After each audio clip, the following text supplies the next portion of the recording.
the dot product. There is a difference. Okay, I am switching off my camera at the moment because it's distracting myself. Slideshow, please, from beginning. Yes, there we go. So we call it the dot product because there's another one. There's the vector product of two vectors, which is actually called the cross product. So we have to be very, very careful about which side we use for multiplication of vectors. Also, please be informed that your unit test number 2 will take place next Wednesday. That is a little bit over a week, 9 days. So that means that tomorrow or Wednesday at the latest, you will receive your next home assignment for the second unit so that you can prepare for that unit test. Also, the first unit test has been marked and the grades are uploaded. I have to remind you that there are requirements and that it was absolutely unacceptable that most of you were not showing your faces and hands and therefore subjected yourselves to suspicion, which unfortunately in a few, not many works, but in a few works, this suspicion was actually renewed. So it's up to you, it's your duty to set up your workplace so that everything I need to see is visible on the camera. And also that you know how to name the file, how to format the file, what to write in the file, to show all work and everything else. There were too many people that were not complying with requirements. Next time, those papers, those works will simply not be graded. That's it. So please, you have had time to learn, set up things. It's not something you do in the last moment. That's why the information has been available. Also, another moment about testing. Please don't interrupt me. I will finish and then you can ask. And so, there was one moment more. Some people chose to use methods that were not discussed in class.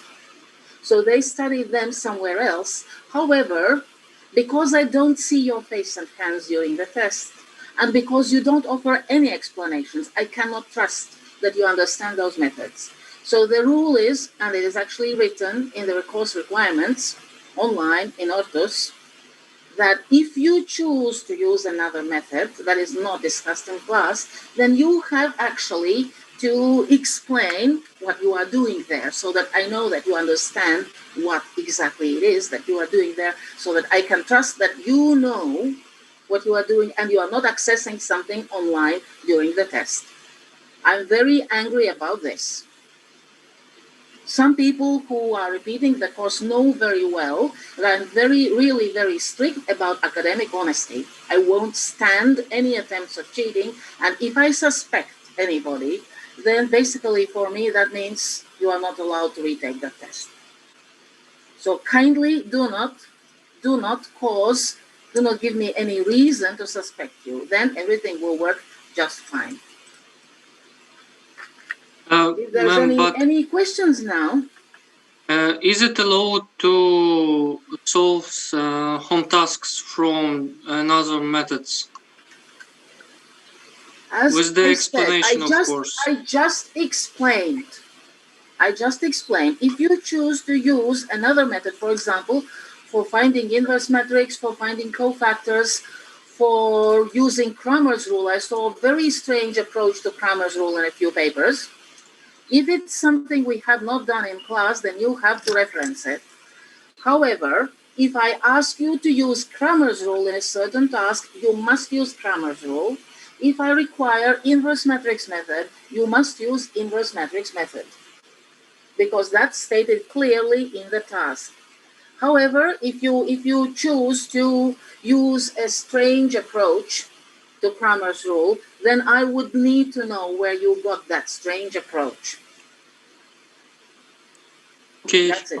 Miss, I have a question, right? When will be our retake test? Retake test will be when I can settle it with the foreign student department. because that takes extra time, extra arrangements. That will be outside the regular lecture time, definitely outside. It could be, let's say, one Friday afternoon, late afternoon, like something about 4:30 on a Friday. Definitely not this week, perhaps next week. That would give some people an opportunity to write let's say, the vector test if they happen to miss it on Wednesday. However, I would not count on that. But approximately it could be next Friday afternoon, outside lecture time. Definitely outside lecture time. Also, I Okay, thank you. apologize for missing the class last Friday. I had some appointment coming up. I had to participate in an online event devoted to teaching and methodology and mathematics. So that was rather unexpected. That time was moved, so I had to cancel the lecture, for which I apologize. We will make up for it. The necessary lecture number will be achieved. If necessary, you know that we can go on with lectures in the end of May, beginning of June. Hopefully that will not be necessary, but if necessary, we can appoint an extra lecture. And so finally, that scalar product, the vectors, back to vectors now. This scalar product, the definition goes as follows. So suppose we have two vectors given with their coordinates, or as you know, the coordinates are also the vector projections on the axis. And so the scalar product actually happens like this. We pretend that these vectors are actually matrices. These vectors are actually matrices, and that would be the first vector is a row matrix. The second vector is the column matrix. So in principle, if we simply multiply two matrices like this, you understand that we would get a matrix with a single element. However, with vectors, we assume that it is just a number, not a matrix with a single element.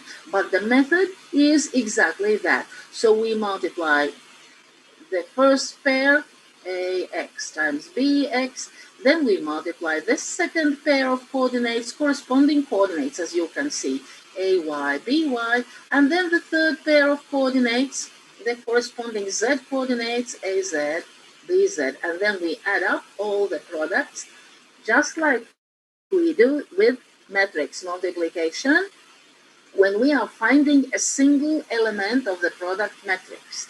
However, because there are no other rows in the first matrix, no other columns in the second matrix, we get a single element.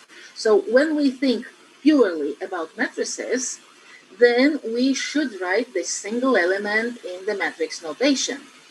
If we have a number, if we actually multiply two actual matrices. Here, the vectors are simply interpreted as matrices because vector properties, many vector properties, actually do fit and match matrix properties. So if you think of vector dot product or scalar product as the product of a row matrix and a column matrix, or we could call them row vector, column vector, then we just get a single number. So here we have the formula again written more neatly. This is the correct formula. You don't have to rewrite this when you do vector multiplication. It's enough that you know how to find them by multiplication of the corresponding coordinates. So this is what you write, but you don't have to write this particular part where we represent those vectors as matrices. That's not necessary. What is necessary is understanding that you multiply the corresponding coordinates and then add all these products. Now, let's remember, this is a scalar. I already explained the meaning of the word scalar. As opposed to vectors and matrices, the scalar is a number because it's just a number without anything else involved. With the matrix, there's always this framework, this box, this table, which consists of separate numbers. With vectors, as you see, it's usually 2 or 3 numbers again. So more than just a number. A number, a scalar is just that, just a number. So that's why this product is called a scalar product, because the result is a scalar, a number. Also, it's called a dot product, which means it is imperative. It's very, very important that you use the dot notation for multiplication.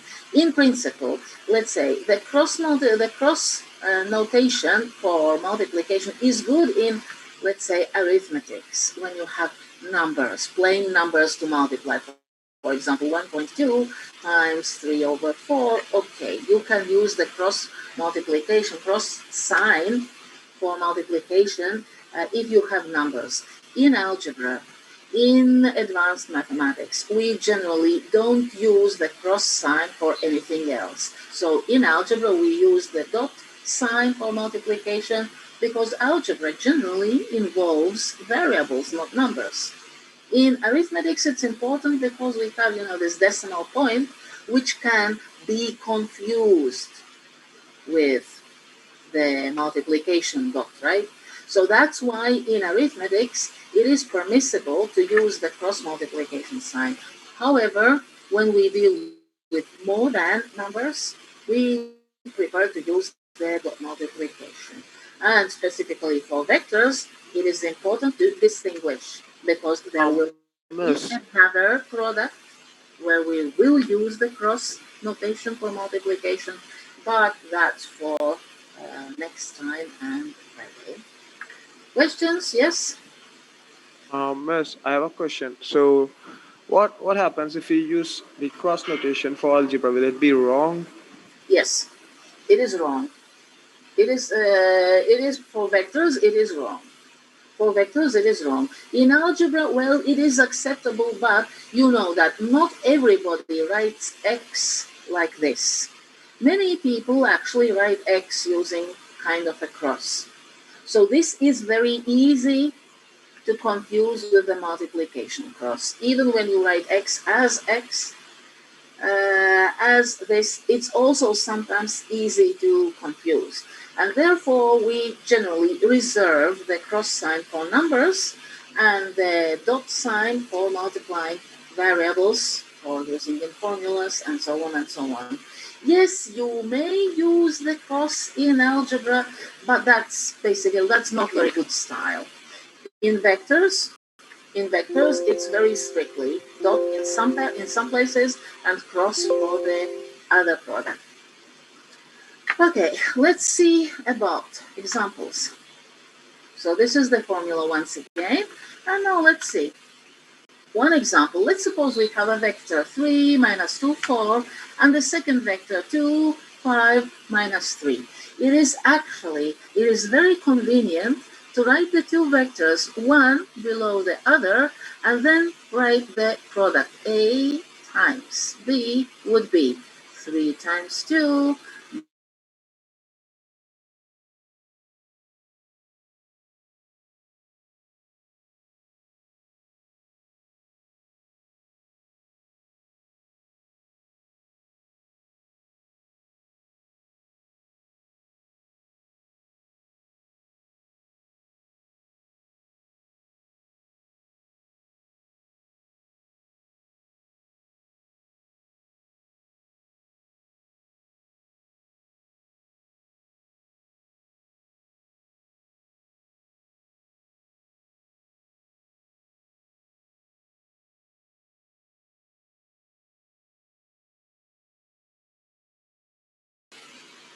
because otherwise there are huge misunderstandings, and that is why it is considered to be incorrect.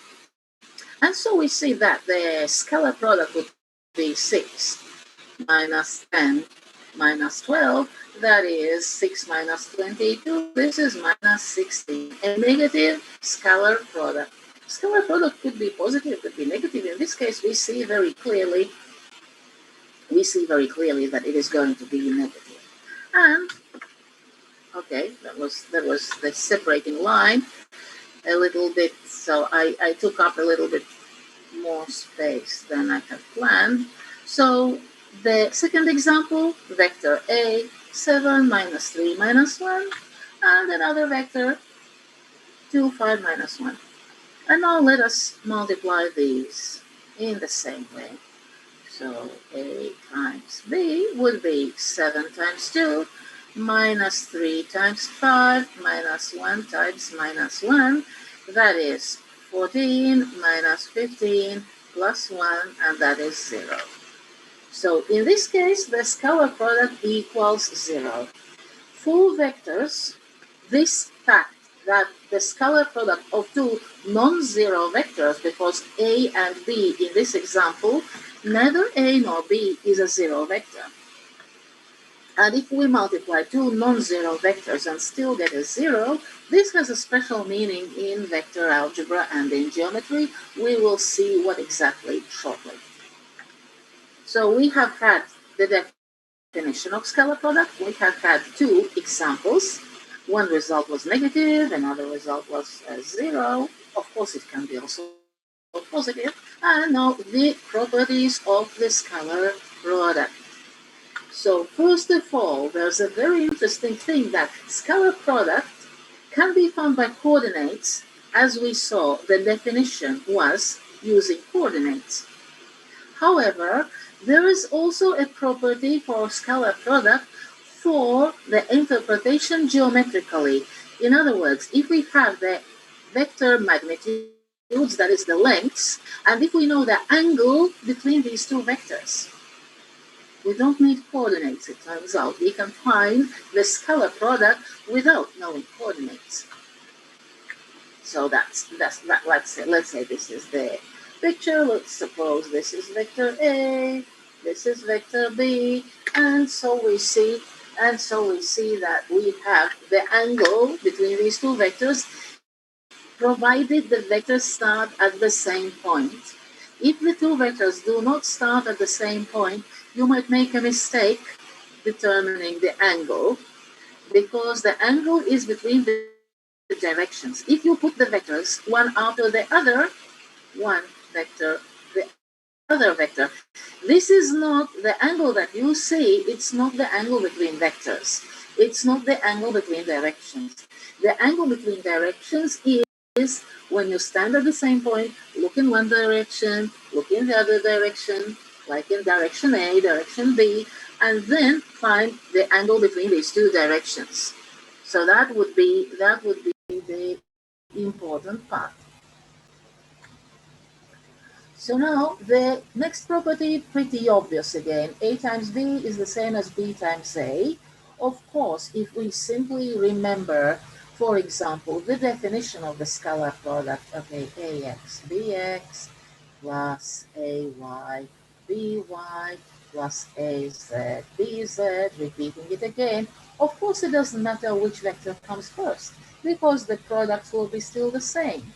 Of course, the commutative property for vectors works, unlike matrices. For matrices, it doesn't work. For vectors, it does. That is because we may choose to represent vector as a row or as a column. With matrices, we cannot choose to, oh, I don't like the shape of this matrix, I will transpose it and get a better shape. That does not work for matrices, because matrix multiplication is a lot more complicated. But for vectors, we can choose whether we take A as the row and B as the column, that would be the first product, or B as the row and A as the column, that would be the second product. The result, looking at the numbers, the result would be the same. Also from the geometrical interpretation, from this one, from the geometrical interpretation, we also see, okay, the magnitudes are just numbers, non-negative numbers. The angle between the two vectors is what it is, right? It's what it is. So of course we can exchange A and B, which will not change the result. Yes, that's so far so good. we could also note the negative number, the negative value, that minus 16 in example 1, in the first example. In the first example, we got minus 16. We understand that the magnitudes, the lengths of the vectors cannot be negative. That means the cosine is negative. And what does a negative cosine mean? It means the angle is obtuse. So in principle, from the sign of the scalar product, we see the angle between the vectors. In fact, if the scalar product is positive, we understand the cosine of alpha will be positive and the angle alpha will be acute angle, less than 90 degrees. But if the scalar product is negative, then cosine must be negative because the other two things in this formula cannot be negative at all. So the cosine is negative, which means the angle would be obtuse, greater than 90 degrees. Associative property, very similar to matrix multiplication. We can multiply the two vectors first and then multiply by constant, or take the constants, take the scalar, multiply by one vector and then multiply by the second vector, or take the first vector and take the scalar multiplied by the second vector. That is, of course, the same, because all we have to do is think how this would happen. Of course, we could have KAX, KAY, KAZ multiplied by the B vector, or the A vector multiplied by KBX, KBY, KBZ, or we can multiply the two vectors A and B and then multiply by K. The result will be exactly the same number. So that's also, oftentimes, it's useful to simplify some calculations, for example. Now, the distributive property, again, just like with matrices, it can be demonstrated that this works. It can be demonstrated that this works, again, using the definition, using the same definition that we already had, this one, the definition. We could actually demonstrate that this works perfectly well. So again, something algebra. We were thinking usually of vectors as geometry, but we were already starting to look at adding, subtracting vectors. Now we are actually defining the complete vector algebra, that is, vector sum and difference, multiplication by a scalar, now including multiplication by another vector. The algebra is set up like this. So it's a system where the elements are vectors, where we have operations, algebraic operations with vectors defined, and we see that these operations obey the same rules as number algebra, which is very, very convenient for us. Next, the scalar product of two non-zero vectors equals 0 if and only if the vectors are perpendicular. So this is another very, very important property, because for geometry, it tells us that we can actually find right angles. We can determine which angles are right if we have coordinates, for example. That is, so if we have two vectors that are non-zero, so this means two non-zero vectors, scalar product equals 0, scalar product equals 0, if and only if the vectors are perpendicular. And this sign, of course, the equivalence sign, logically means if and only if. So if the scalar product is 0, then the vectors are perpendicular. If the vectors are perpendicular, then the scalar product must be 0. We can find it from the first property, because if A magnitude is not 0, and B magnitude is not 0, because these are not 0 vectors, then the only 0 can be the cosine. If the scalar product is 0, then cosine is the only element, the only factor that can make that 0. And we know that cosine is 0 if the angle is 90 degrees, if the angle is right. So if alpha is 90 degrees, then the scalar product is 0. If the scalar product is 0, then the only thing 0 can be cosine, and that means the angle must be 90 degrees. So this is a very important property. This will help us investigate many things in geometry and in analytical geometry.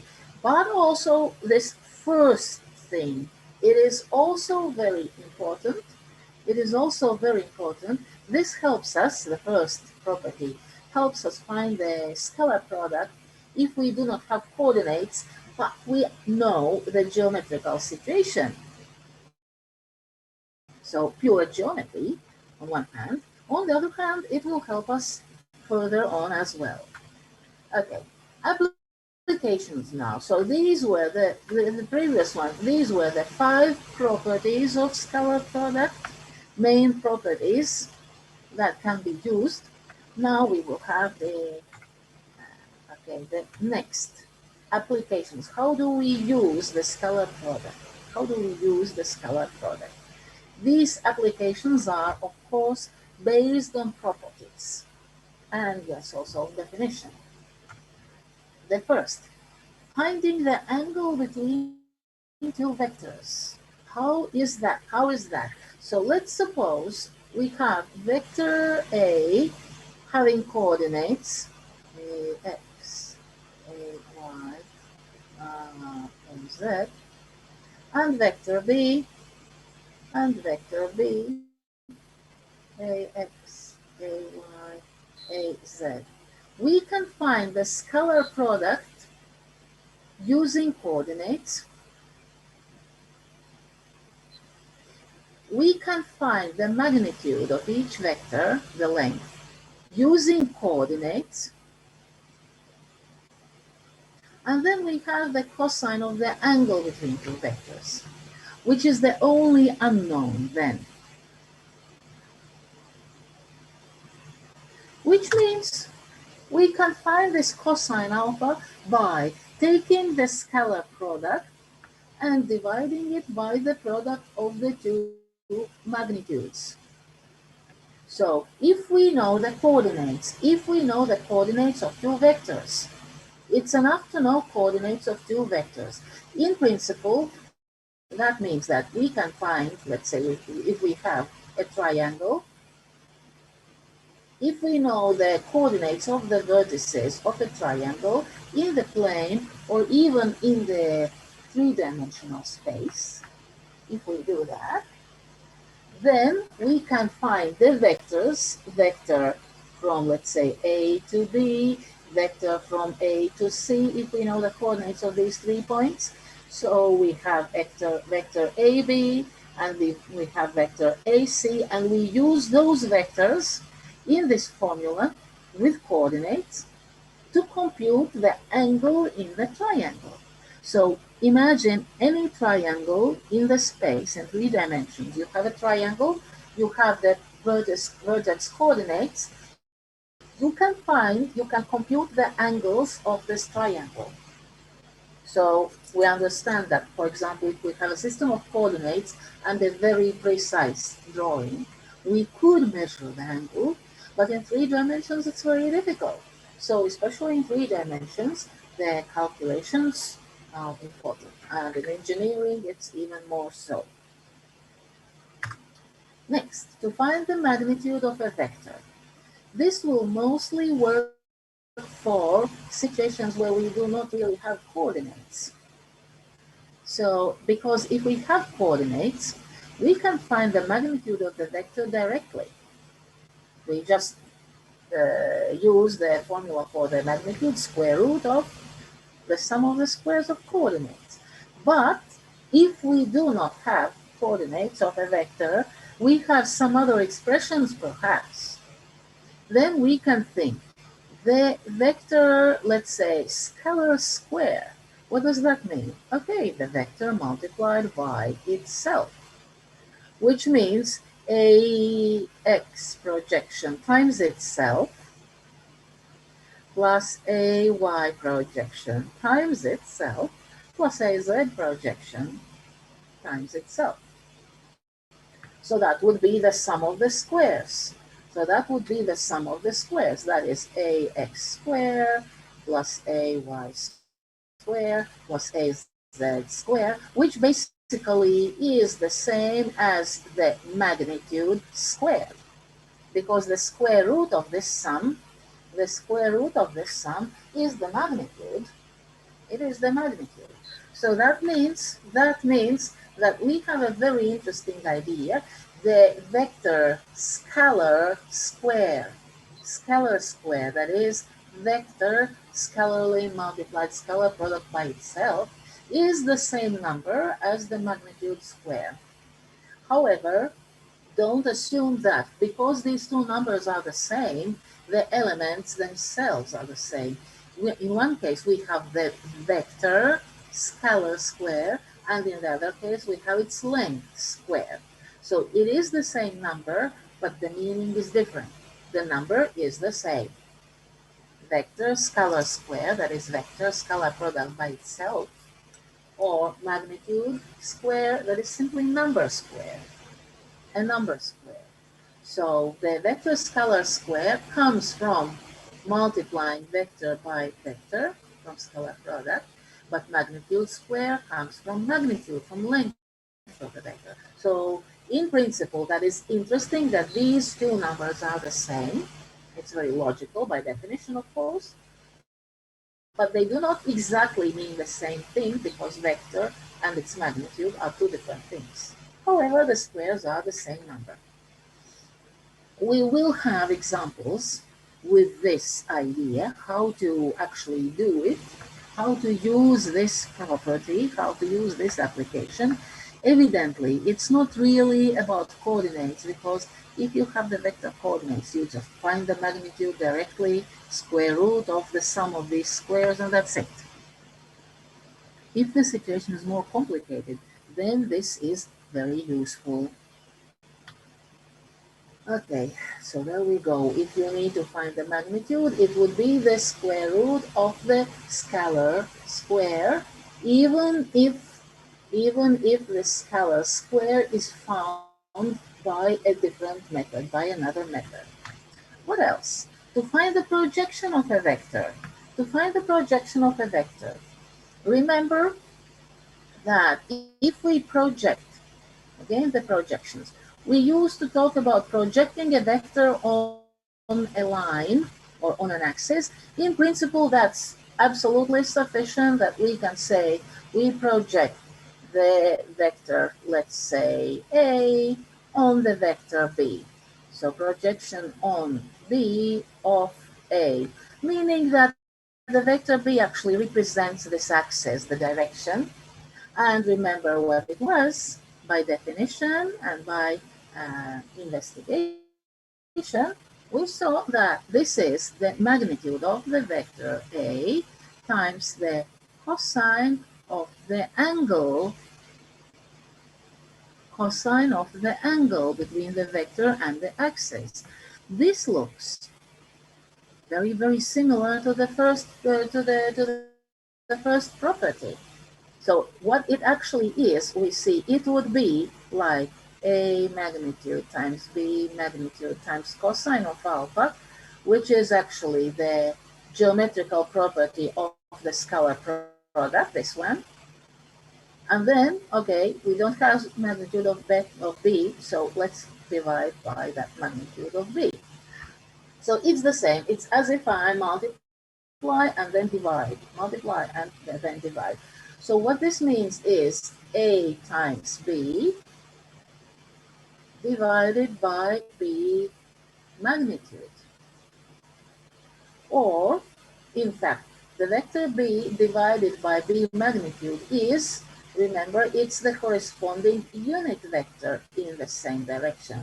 Because if the magnitude of vector B is a number of units, then if I divide this vector by that number of units, I get the unit vector. So the projection of vector A on vector B is actually the scalar product of the vectors divided by magnitude of the vector on which we project. We use the unit vector. It makes sense because the vector projection of A does not matter doesn't depend on how long the vector B is. The vector B is needed only to give us the direction of the line on which we project, the direction of the axis. So of course the actual length of vector B is not important, so that explains the presence of the unit vector, not of the actual length of this vector B. And so here we have the two interpretations of a vector projection. Vector A on vector B. Vector A on vector B. So this notation means A on B. I will just erase the unnecessary part, and that would be this part, because I just sent it to you in the printed form on the screen. That is this. That is this part on the right hand side. All you need to do is remember that it is A on B. If we write it like this, it is vector A projected on B. A vector projected on B. So A vector is that one that we are investigating. The B vector only gives us the direction. And finally, mechanical work, so from physics, mechanical work done by the force F while moving the mass particle along a straight line by the vector S. That is the mechanical work, which is not a vectorial quantity, it's a scalar work done, work or energy, force, which is a vector, times displacement. So if I am actually, for example, I will use my old example.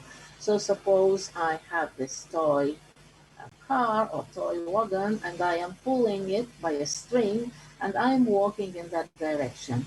The force actually goes in this direction. However, the movement goes horizontally. So in fact, the force and the displacement vector, for example, from this point to this point, we have the displacement, and this is the force represented geometrically with its direction and magnitude, and then we have the angle. So yes, actually the work done is the force times the displacement, scalar product of these. That's for physics. That's for physics.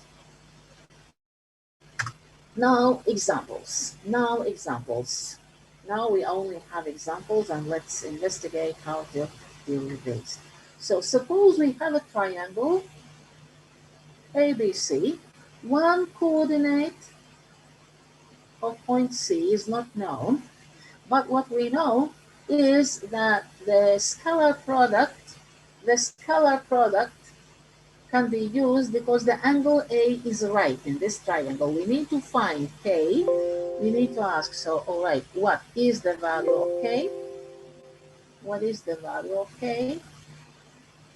If we know that the angle A is right, so we may sketch a right triangle, we may sketch a right triangle.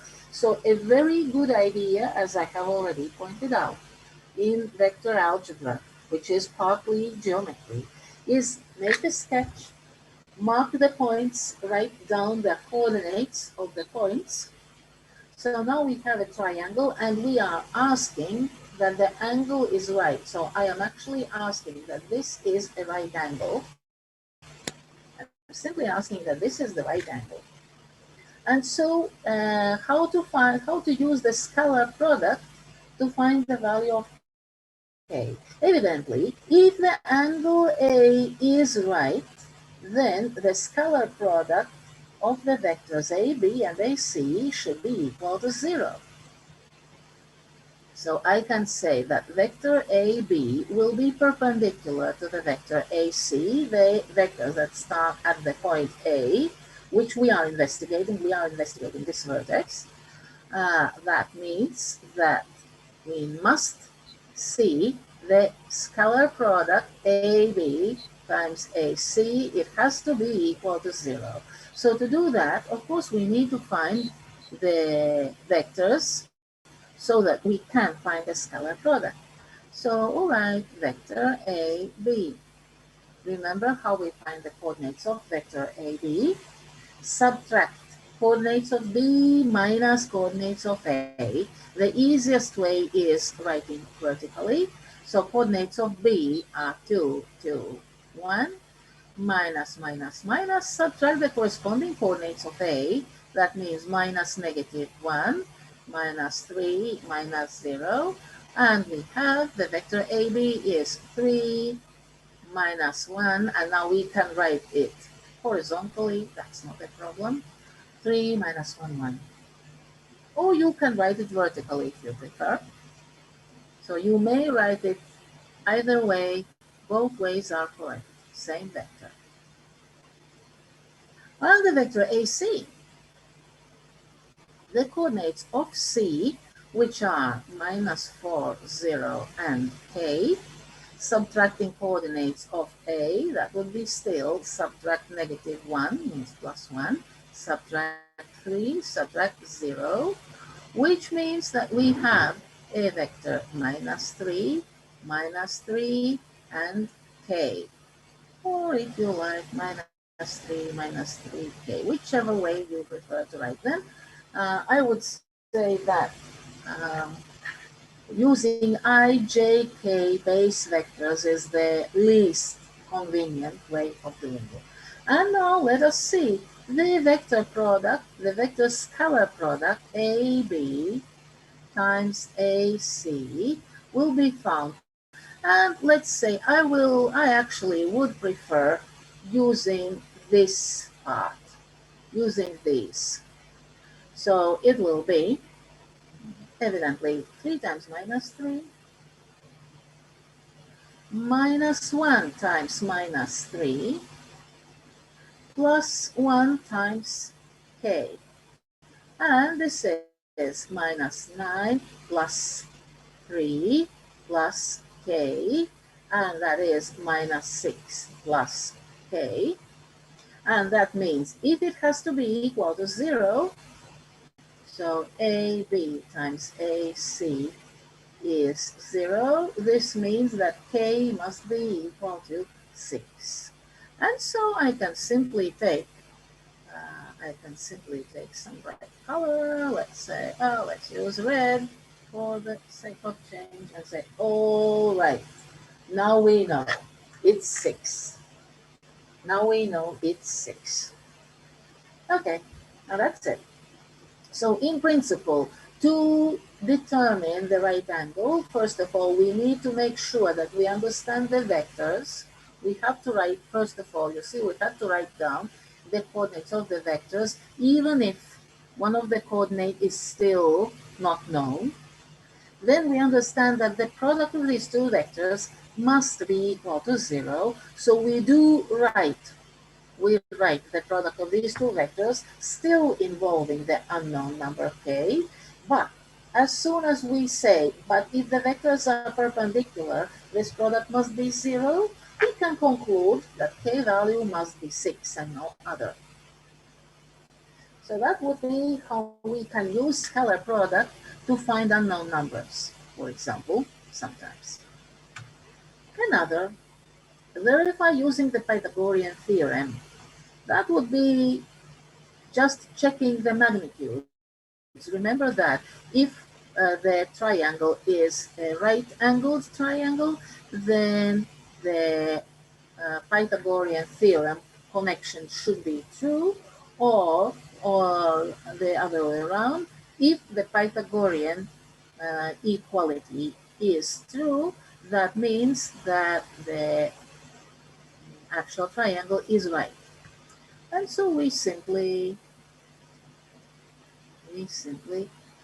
find the magnitudes. So the magnitude of the vector AB is, of course, the square root of Now we use the coordinates, no need for the scalar product or scalar square. So that would be 3 square plus 1 square plus 1 square is square root of 11.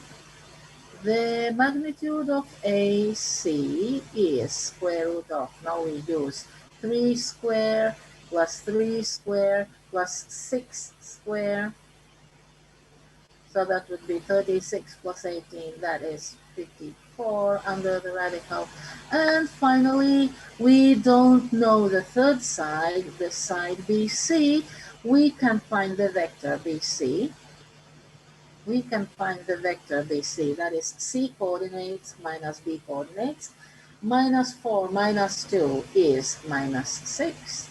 0 minus 2 is minus 2.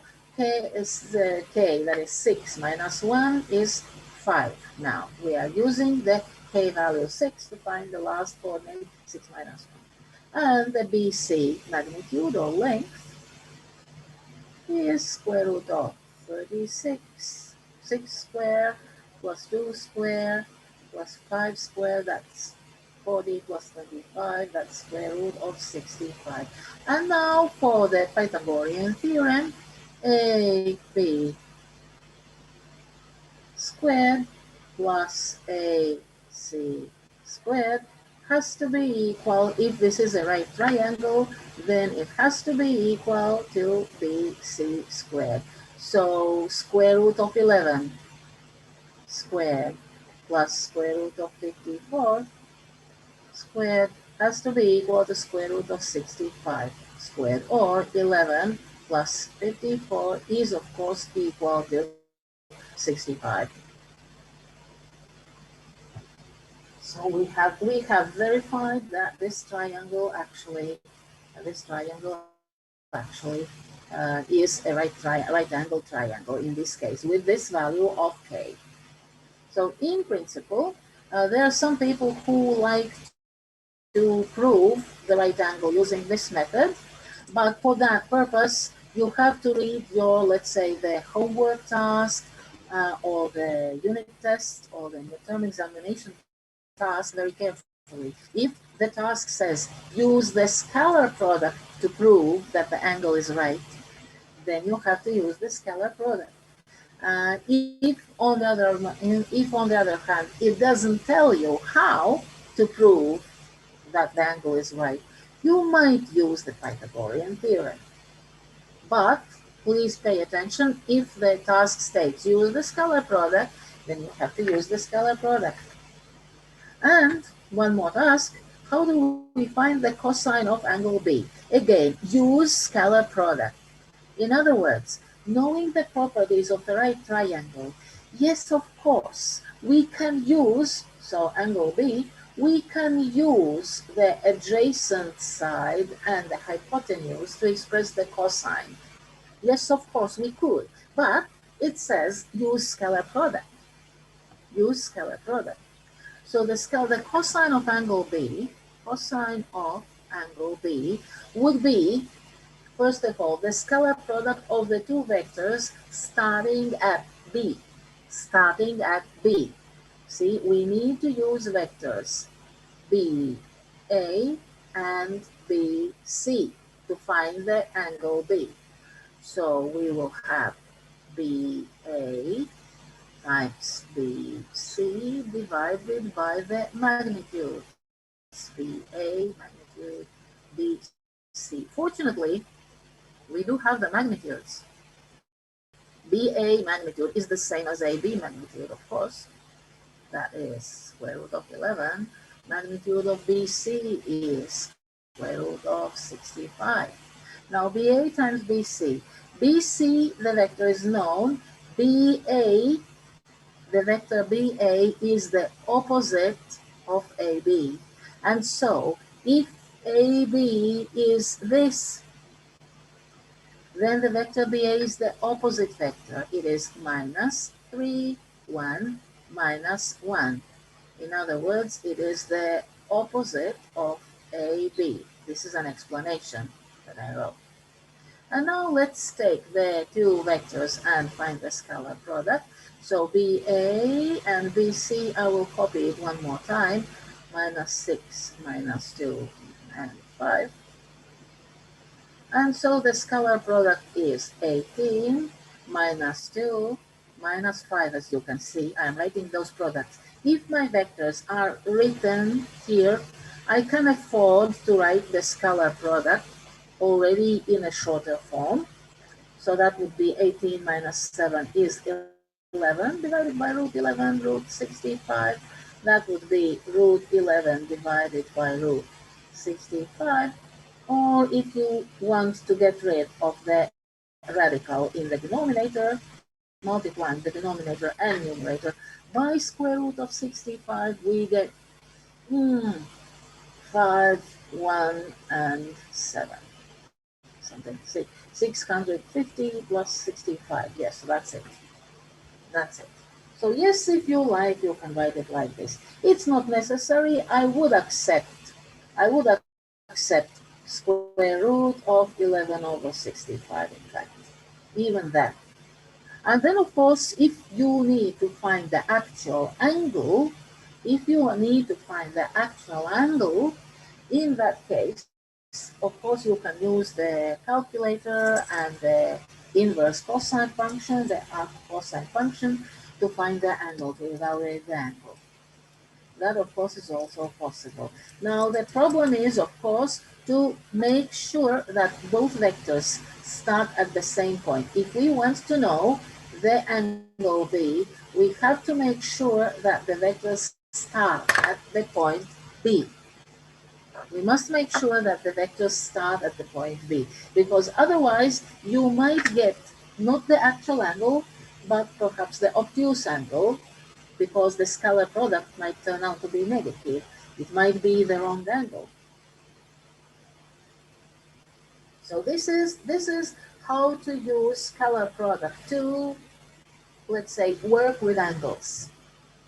We can use the scalar product to make sure that we have a right angle, or maybe to find whether an angle is right or not, which is sometimes quite important in geometry, being able to prove that some angle in a construction is always right. And sometimes we use it to find angles. Next example. So can the vectors A and B be the sides of a square? What does that mean, sides of a square? So what we need, okay, let's suppose that the two vectors A and B are sides of a square. Supposing we have that square, and we have, let's say, vector A and vector B. What is required if this is a square? First of all, we need that the vectors are perpendicular. We cannot have a square without a right angle or all right angles. And because a square is a parallelogram, of course, here we also have the vector A, and here we also have the vector B, clearly. So if the two vectors are perpendicular, of course, all the angles in the square, all the angles in this construction would be right angles. And what else do we need? We need the congruent sides, the same length. So we need that the magnitudes of the two vectors are equal. And so we can in fact go on and work with this. So first of all, I will rewrite both vectors using regular vector coordinates, 6, 2, 9, and vector B is 7, 6, minus 6. And let's see, let's check the scalar product. 6 times 7 plus 2 times 6 plus 9 times minus 6. Let it be this. 42, 12 minus 84, it is 0. From that, we can conclude that the vector A and vector B, these are perpendicular vectors indeed. These are perpendicular vectors indeed, and therefore the right angle will be, of course, everywhere where these two vectors meet, wherever they meet. In this case, it would not matter the starting point or the end point. Perpendicular is perpendicular. Now the magnitudes. Magnitude of vector A would be square root of 6 square plus 2 square plus 9 square. That is 40 plus 81, that's square root of 121. Should know that it's 11. And now let's check the vector B. Magnitude, square root of 7 square plus 6 square, that's 36. Plus minus 6 square is also 36. Just remember that here everything is positive. So in this case, 72 plus 49 is again 121, so that is again 11.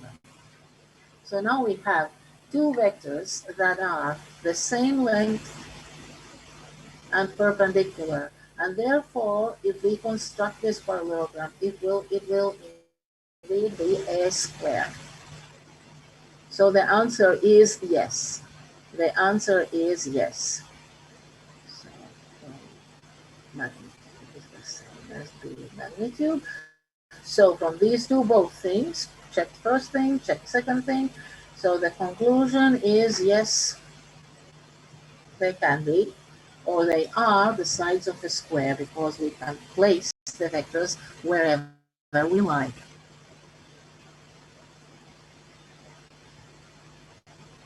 All right, so this is so far so good. We will move on now.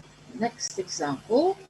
So you see that these exercises, example 1 was just example 1, but example 2 was already exercise 3 from your lecture transcript paper. Now we have example 3, which is exercise 4C. What is the exact shape of the quadrilateral, or quadrangle if you prefer? You can also call it a quadrangle.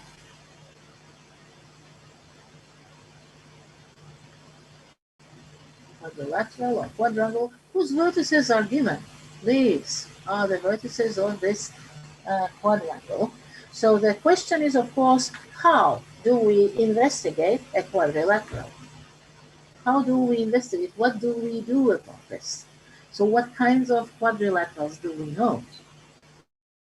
Parallelograms, squares, rectangles, what else? Trapezoid, rhombus. These are the main types, special types of quadrilateral. So evidently, because vectors have so much to do with parallelograms, probably the easiest thing to see was, what if this quadrilateral with these vertices is a parallelogram? What do we need to know to make sure that yes, it is a parallelogram? First of all, a quadrilateral is parallelogram if opposite sides are parallel and congruent. Parallel and congruent. That is, AB is parallel to CD, and the length of AB is equal to the length of CD.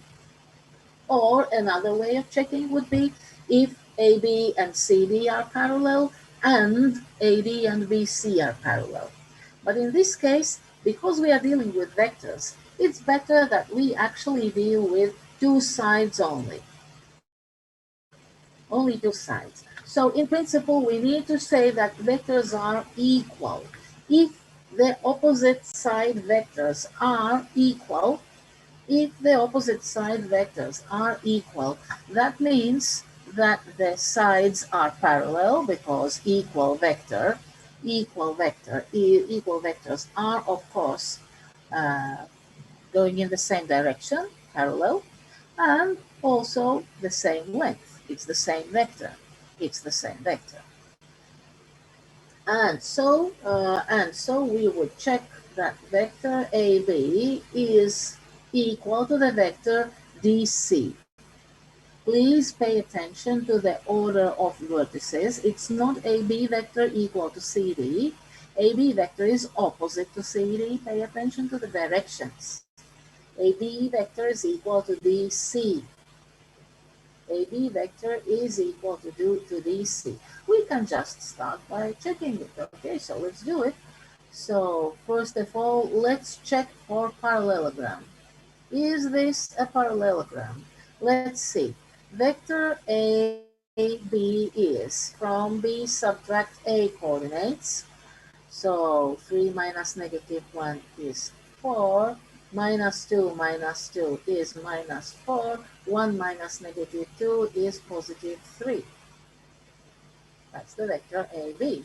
Now the vector DC from C coordinates subtract D coordinates. 5 minus 1 is 4.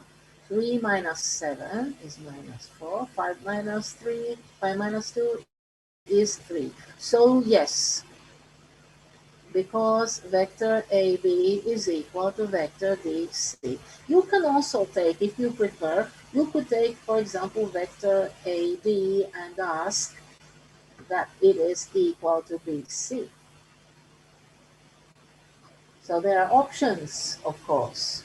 Just choose the correct directions. Just choose the correct directions. So if we have a parallelogram, then we might investigate for special cases. If we do not have a parallelogram, then we are stuck a little bit. But if we do have a parallelogram, we can investigate the special cases. And the special cases would be rectangle, if it has a right angle. For example, here.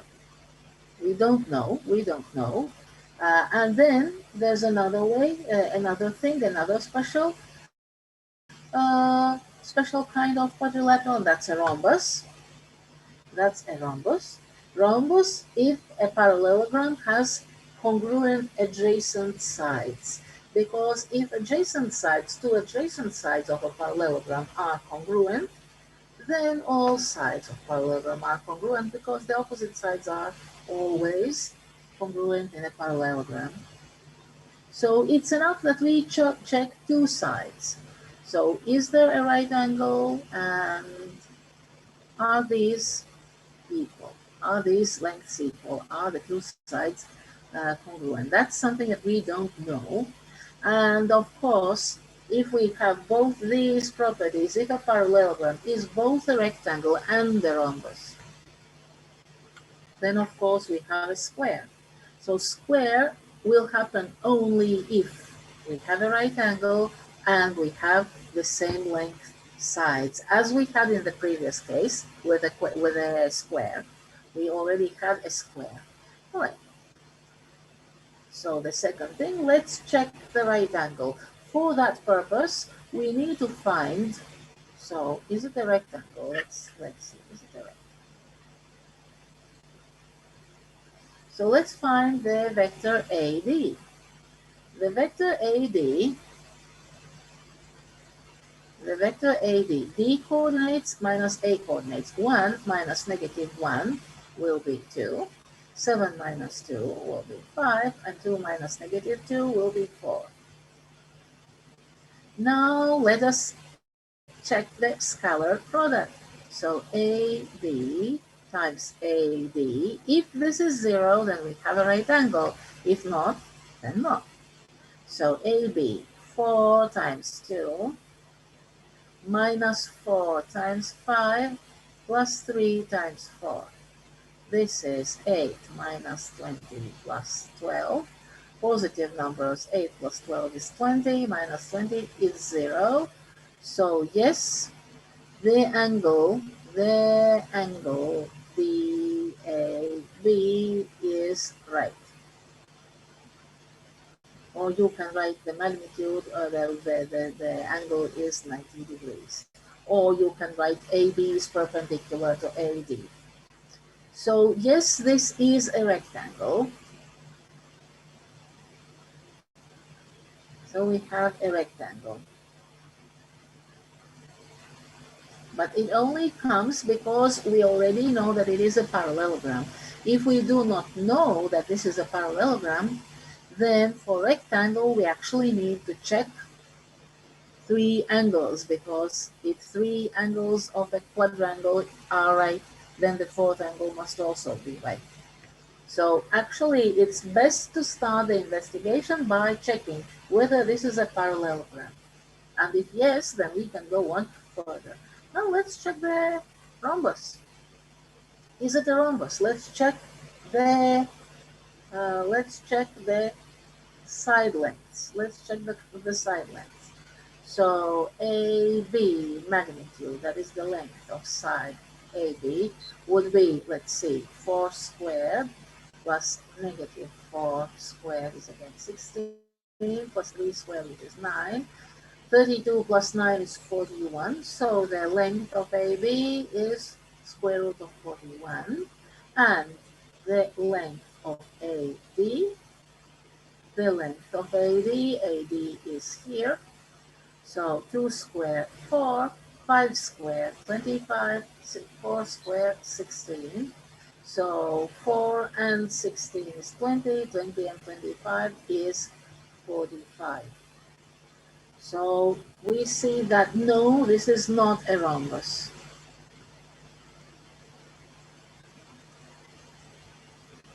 This is not a rhombus. So we have decided, we have seen that this is a rectangle, but not a square. Not a square. A rectangle, but not a square. What could go wrong? Or we could have, no, it's not a rectangle, but it is a rhombus, for example. It could happen. Or it could happen that yes, it is a rectangle and it is a rhombus. Then you would have a square. Or it could happen that no, we do not have a rectangle, no, we do not have a rhombus. So it's a general parallelogram, just a general parallelogram, and that's it. It might also happen that this is not a parallelogram at all. It could be, for example, a trapezoid. For a trapezoid, we only need parallel sides, but not equal length. Parallel, yes. Equal length, no. Then we would have a trapezoid, as you see. That's also a possibility. Apart from that, what else could go wrong? If the points are given not in the order of vertices, if the points are given in a random order. So for example, if you see that no, AB and EC are not parallel, then it could be that the vertices are simply mentioned in the wrong order, and we should try to rearrange these vertices to see that perhaps in a different configuration, let's say AC and BD would be equal, for instance. So sometimes it's just like trial and error, a little bit of fumbling around. But in general, what we are mostly interested in is finding parallelogram, rectangle, rhombus, and so perhaps a square. So in 4C, I think in exercise 4, there are altogether 5 quadrilaterals to check. So we have checked 1, you have still 4 left to do by yourselves. One of those is a square. And in one case, I think the order was mixed. I don't exactly remember. Perhaps I unmixed the order, but I think that in one of these, the order in the last one could have been the wrong order of vertices, so you would have to check more combinations. Okay, one more. Mechanical work, that's simple. So we see that the force is a vector 2 minus 4, 5. The displacement from A to B is evidently the vector AB, and that would be from A to B, from 3 to 5, 2, from minus 1 to minus 2, minus 1, and from 2 to 3 is 1. And so the work is actually force times the displacement it caused, and we have 2 times 2 minus 4 times minus 1 plus 5 times 1, which is 4 plus 4 plus 5, it's 13 force units. Not force units, sorry, work units. I will just cross it out. Work units, whether they are joules or calories or some other units. It depends on how we measure the distance and how we measure the force. What system of measurement it shows. Next one, next example. Okay. Ma'am, hello, excuse me, ma'am. Yes. Yes. Hello, can you please just reback? Can you please back the last? Please. Yeah. Okay, ma'am. Thank you. Okay, it's clear. Thank you. Okay. Now, suppose we have geometrical vectors. Imagine that. We have a vector A, vector B, given their magnitudes and given the angle between them.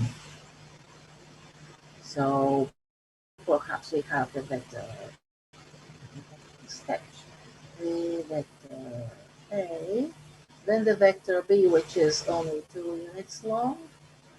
Vector A, vector B, and the angle between these two vectors is 120 degrees. We could imagine that. So find the scalar product of these vectors. In other words, not just the sum of these vectors A and B, the scalar product of something, but these more difficult combinations. So what we do is we use algebra. Let me think. Okay, there are 3 things to do. Let's go with A. Let's do them separately. Let's go with A. So we use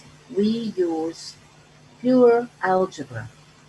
Let's use pure algebra. So let's just open these. So 2A times A is 2 vector A squared minus 6 vector B vector A plus vector A vector B multiplication and minus 3 vector B squared, which is in fact 2 vector A squared minus 5 vector AB scalar product, as you see, minus 3 vector B scalar squared. Now let's remember something. We know that the vector A square is the same as vector magnitude square. That is, of course, 16. We will be able to use it. The vector B square is the same as vector magnitude square. That was the second property, or the second application. That would be 2 square, that is 4. And then we also need the vector scalar product. A times B would be 4 times 2 times cosine of 120. That is 4 by 2 by minus 1/2. We know that cosine of 120 degrees is minus 1/2. So the scalar product is minus 4. And now this means that we can actually put in these numbers. So it's 2 times A squared is 16, minus 5 times AB product is minus 4, minus 3 and B squared is 4. So we have 32 plus 20 minus 12 is actually 40. So this solution is 40, without actually doing any coordinates, only from the geometrical situation. Only from the geometrical situation, we can find a scalar product like this. Please pay attention to this particular task, because this is basically similar to one of the tasks that you will find in your homework. In fact, the last question, the last task in your vector homework that you will receive tomorrow or Wednesday, within the next 2 days, The last task is actually pretty similar to this, if you understand what is going on. Now, next. Okay, a couple of people have already disappeared, and then they will come for the test again unprepared, and then they will have to fumble around and all that. All right, B. I will change the color so that the examples can be separated better. So B, 2a plus b absolute value. Yeah, we could do it geometrically somehow. We could do what we complete the parallelogram, and then we would understand that this is 2a, and then we would say, all right, 2a plus b is this, and we have to find the length of this geometrically, for example. Yes, it can be done geometrically, but let's remember vectors. So vectors mean that 2a plus b absolute value square is the same as simply the vector 2a plus b. It is a vector square. So if we simply decide that we name this vector, for instance, vector c, then in principle we are using the fact that c magnitude square is the same as c absolute value, the c vector scalar square. How do we find the vector scalar square? Well, exactly like in A. We open the parentheses. And because vector algebra is so similar to number algebra, we can use the formula of square. We can say this will be 4a squared plus 4ab, of course vectors, plus b squared. Using algebra, only algebra, no geometry as you can see, except for cosine of 120 degrees. So 4 times a squared was 16, here, plus 4 times AB product is minus 4, from here, and plus B squared, which is 4, that would be from this. And so we see 4 times 16, 64 minus 16 plus 4, 68 minus 16 is 52. This means that C magnitude square is 52, and the C vector magnitude itself is simply square root of 52. And since 52 is of course 4 times 13, we can write 2 square roots of 13 is the magnitude of this vector C.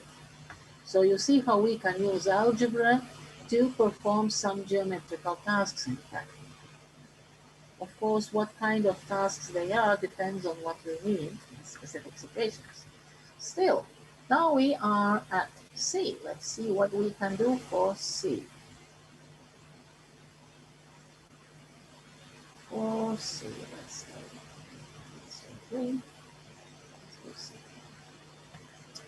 Aha, angle between the vector A and our vector C. This angle needs to be found. Again, a purely geometrical problem. However, we can find the scalar product of these two vectors, that's A and C. I am still using this vector and I can still denote it by C, not a problem at all. So we understand that we have a formula. Cosine of alpha would be vector A scalar product times vector C divided by both magnitudes of A and C. First of all, the magnitudes are something that we already have. We have the A magnitude, which is 4. We have the C magnitude, which is 2 square roots of 13. All that we need to find is the scalar product A times C. So, okay, A times C would be A times 2A plus B. This is actually the vector C. I only name it C to make the writing a little bit shorter. That's the only reason. So we have 2A squared plus AB B using the algebra. That would be 2 times 16 minus 4 is 32 minus 4 is 28. And so we have 28 divided by magnitude of A is 4 and by 2 square roots of 13. So we could say it's 7 divided by 2 square roots of 13, or if you like, you can write it 7 square roots 13 divided by 2 times 13 is 26. That's the cosine of the angle alpha. So gradually, slowly, we can solve many geometrical problems, including finding rather complicated angles or lengths or distances using vectors. So this particular moment is why that second application was important. Why this particular rule, why it is important. And of course, in cases like this, where we had to find the scalar product of two composite vectors, of course, even more so, we could find the scalar product to use in the formula. And the formula was pure algebra, pure clean algebra. Okay, that was number 5. And we have, let me see, we have something like 7 minutes. All right. More vector practice from the previous leftovers. So I will always try to do some vector practice that we have not mentioned yet, some typical practice problems. If we don't have enough time to finish these today, then next time when we start the new material, we will be able to finish some more. In the vector scalar product, all the main types of problems have been considered: how to find the angle between two vectors, how to find the scalar product, how to find the magnitude of a vector, how to check a quadrilateral. So all that was there: perpendicularity, angle, quadrilaterals, and so on. And now, going a little bit back, find the absolute value of the sum of two vectors if their magnitudes are given and the magnitude of the difference is given. And you have to find the magnitude of the sum. So first of all, let's see. Supposing we have one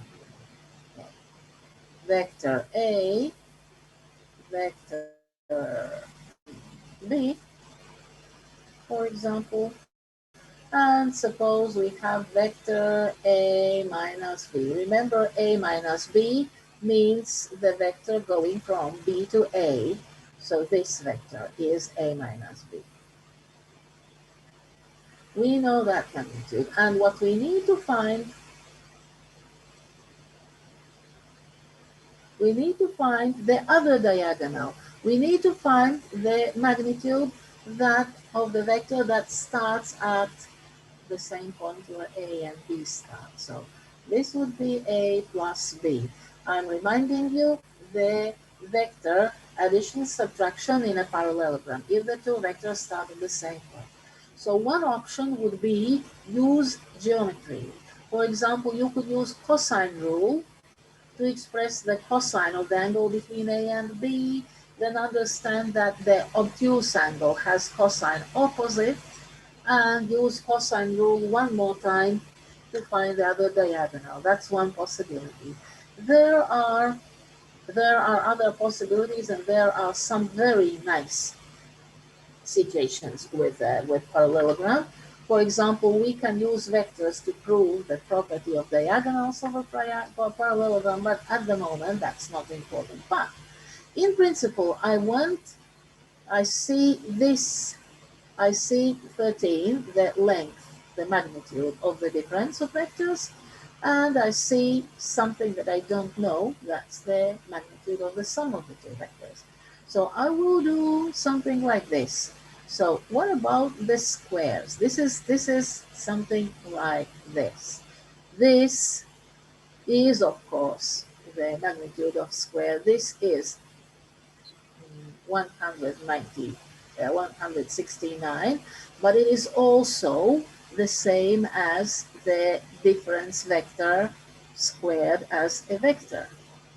And as a vector, it is a squared minus 2ab plus b squared, which means it is a square is the same as the magnitude square, that is 25,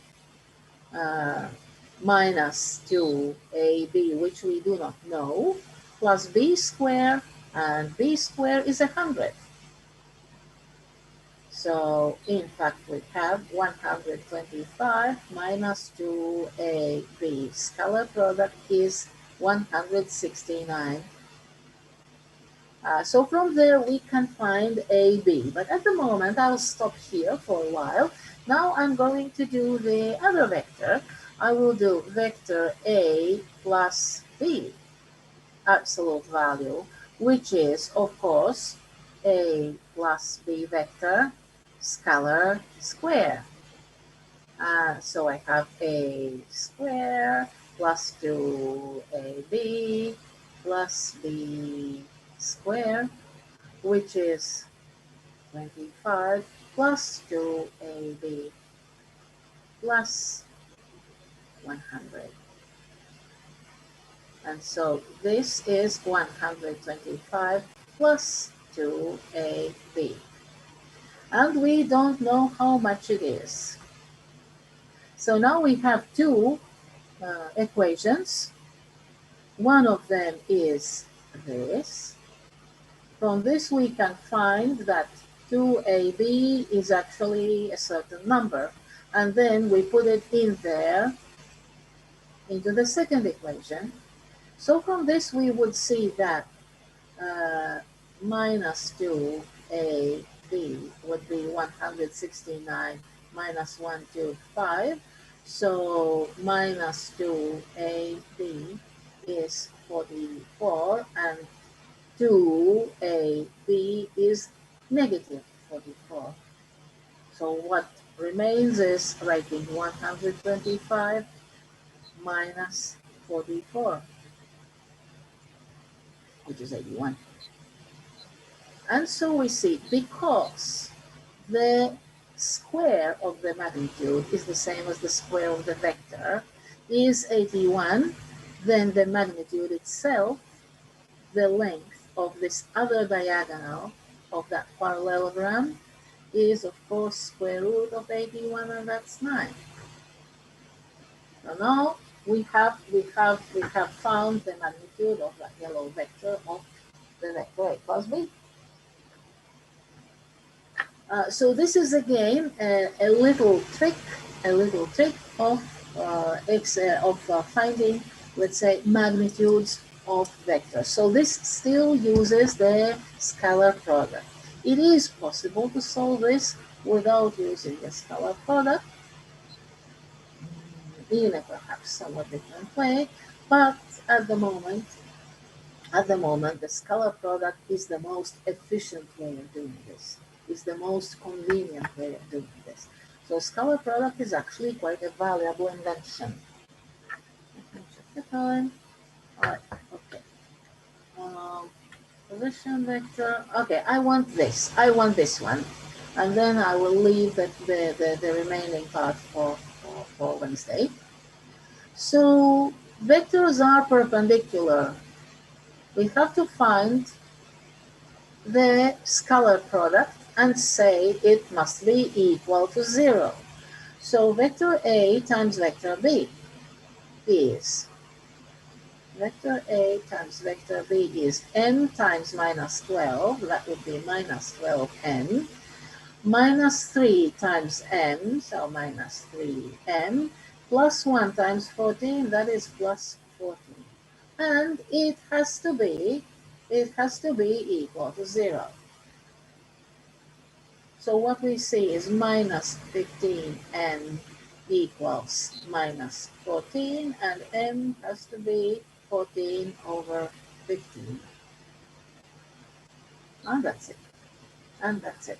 So we know that if n is 14 over 15, then the two vectors are perpendicular. For perpendicularity, we ask that sorry. It's n plus 1 times 14. I am very sorry. I made a mistake. I didn't notice. Now you have to be very careful along with me. 3 times n, but n plus 1 times 14. So it's not exactly that. It will be simpler. It will be nicer. So it will be 14 times n plus 1. That is this. Has to be equal to 1. So minus 12 and minus 3 and plus 14 and plus 14 equals 0. So please make sure that you correct my mistake if you simply copied from me. So this is minus 15 plus 14 is minus n plus 14 is 0, which means n has to be equal to 14. This is a little bit better. And B, for collinearity, for collinear vectors. Remember that if two vectors are collinear, the coordinates must be in proportion. So m ratio to minus 12 must be the same as minus 3 ratio to m, and must be the same as the ratio m plus 1 to 14. So my mistake, I tried very hard to pay attention and not repeat this. M plus 1 is a single coordinate. Now these all three ratios must be true. So in principle, we could, for example, choose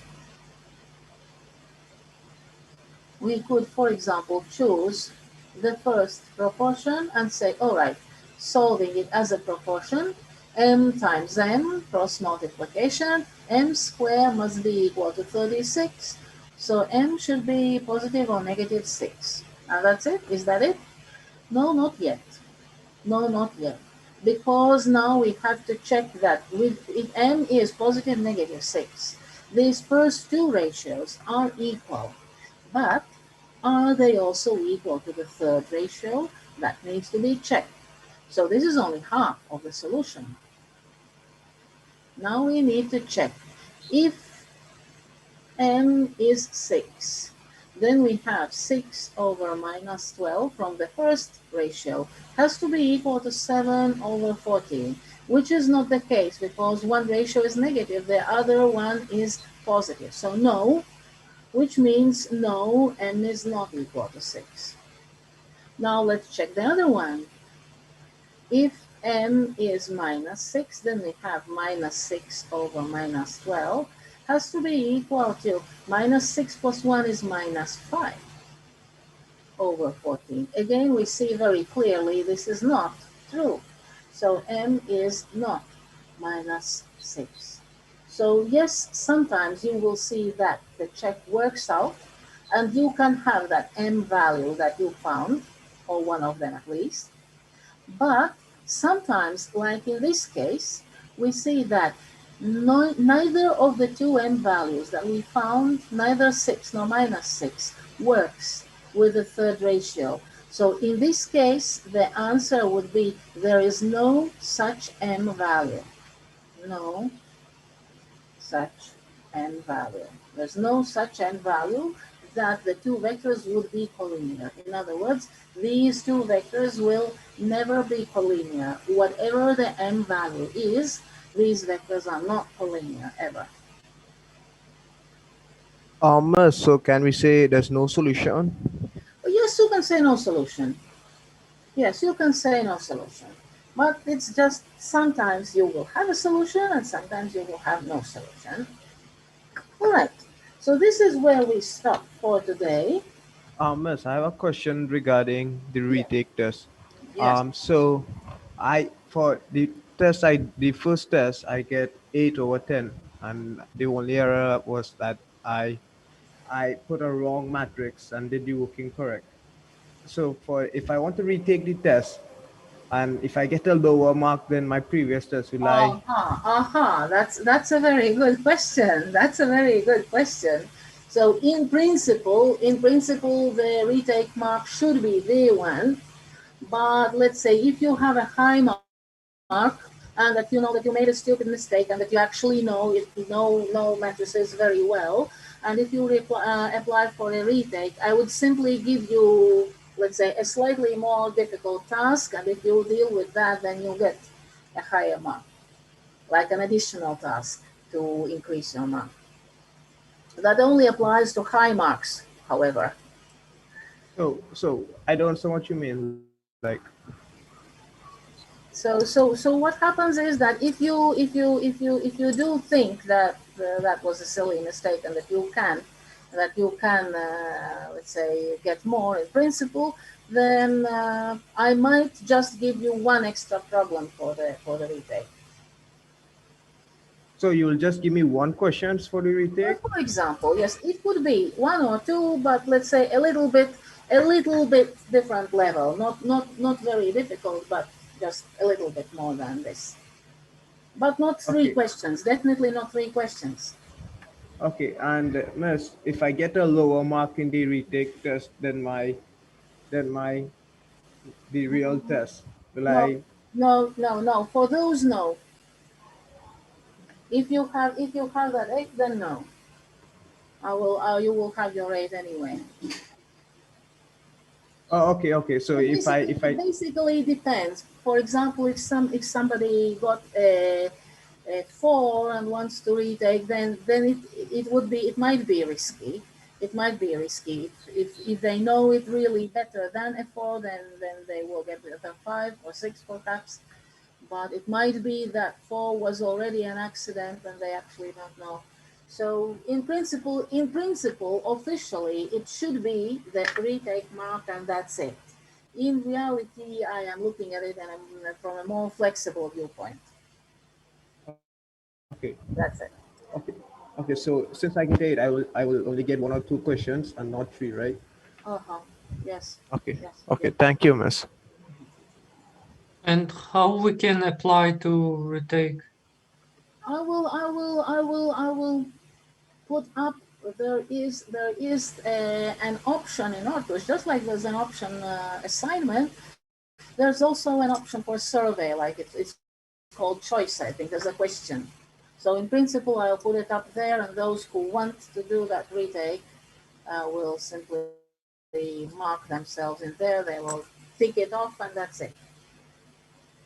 So that you don't have to email me, you will simply go to that survey and put a tick. Okay, thank you. Yeah. Ma'am, when will be the retake test? At what time did you arrive to the lecture?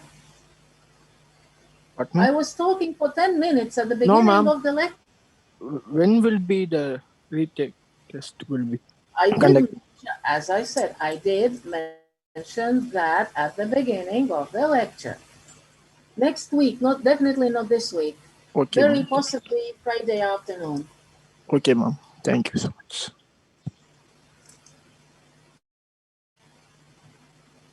Miss, and when will be our vectors test? Vectors. Point 1, I have put the notice in Artus. Point 2, I said at the beginning of the lecture. Point 3, at what time, how late?